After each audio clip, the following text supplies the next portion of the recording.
For Jeremy Porter, life is good. Jeremy is a typical junior in high school. He lives in a nice house, in a nice neighborhood, and he's got his own car. Jeremy has a pretty normal family.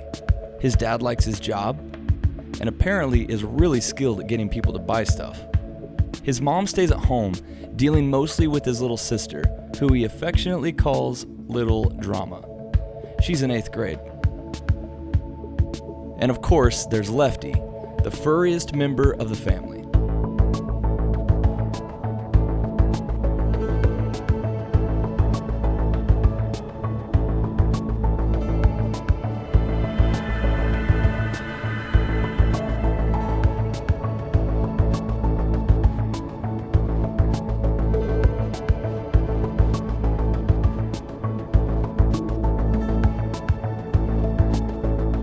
Jeremy's got great friends. Most of them are on the varsity basketball team with him. They've all hung out together since they were in junior high. Jeremy is a pretty decent ball player too. He's a starter, which is what first earned him the attention of his now girlfriend.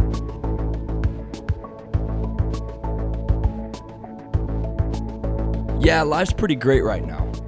Jeremy credits God for that. You see, Jeremy's been a Christ follower since he was in junior high. He tries to make a difference in his school and in the lives of the people around him. Jeremy attends church every week and reads the Bible on his own almost every day. He even leads a Christian club in his school. As a Jesus follower, Jeremy stands out. So when life is good, he knows who gets the credit. Of course, Jeremy is yet to experience life not going his way.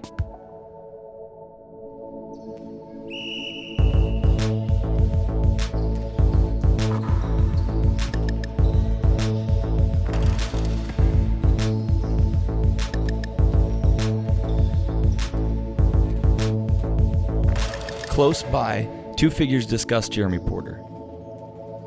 One praises Jeremy's devotion as a Jesus follower. The other scoffs. Of course he's devoted.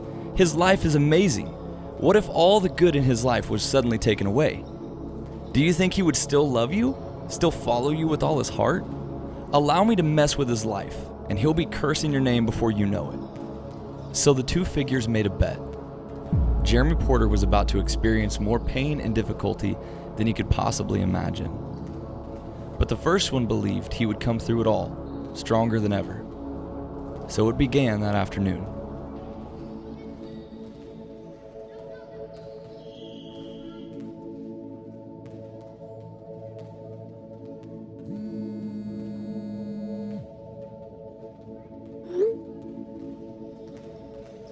Jeremy didn't think too much of it. Lefty gets out all the time.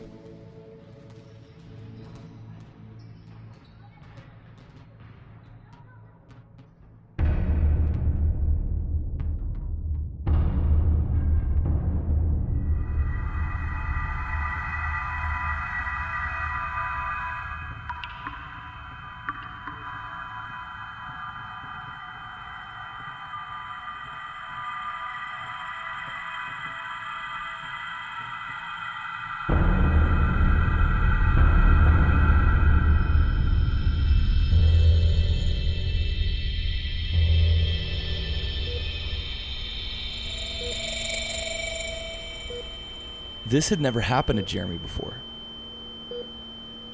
He figured he just hadn't been drinking enough water or something. His mom was a bit of a worrier and insisted their family doctor run all kinds of tests anyway. And it was a good thing she did.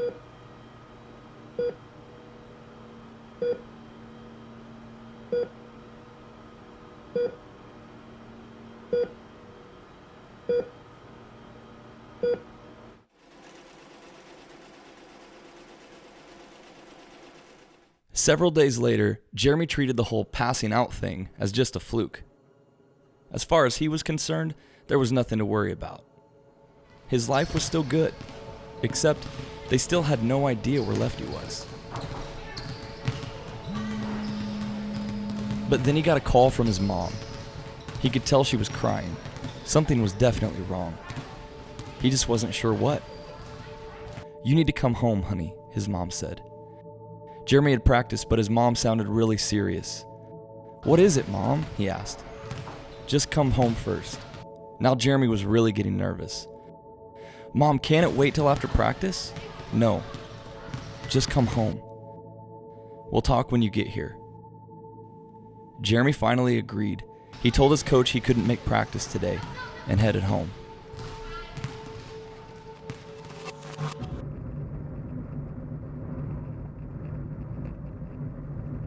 It was the longest drive home ever.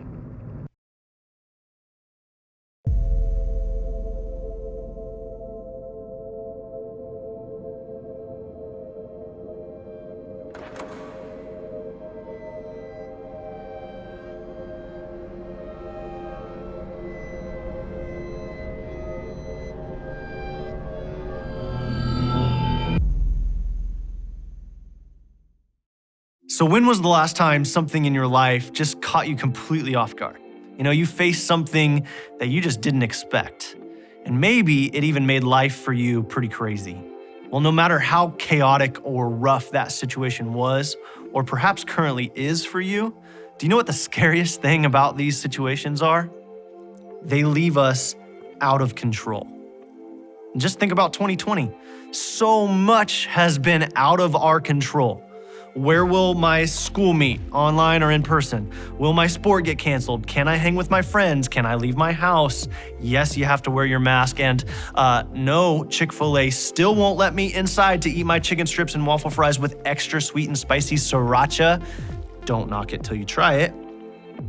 What's my point though? We are not in control. And Jeremy Porter is just beginning to realize that. And his story is far from over. And in many ways, his story is like a man from the Bible named Job. Now, your group is going to read the beginning of his story today. But if you're watching online, I would just encourage you to take some time after this and read chapter 1 of Job from the Old Testament. And what you'll find is that Job was a faithful follower of God who had everything going for him. But as you'll see, his faith will be tested. And Job didn't really do anything to bring this trouble on himself, but it comes nonetheless. And the question is, when Job loses control, will he also lose his faith in God? Now, Jeremy Porter, like Job, is about to be challenged like he never dreamed. For a guy who had everything going his way, he's about to realize that he is not in control either. And you won't want to miss part 2 of his story. The question for all of us today to consider goes like this. Well, if we aren't in control, then who is?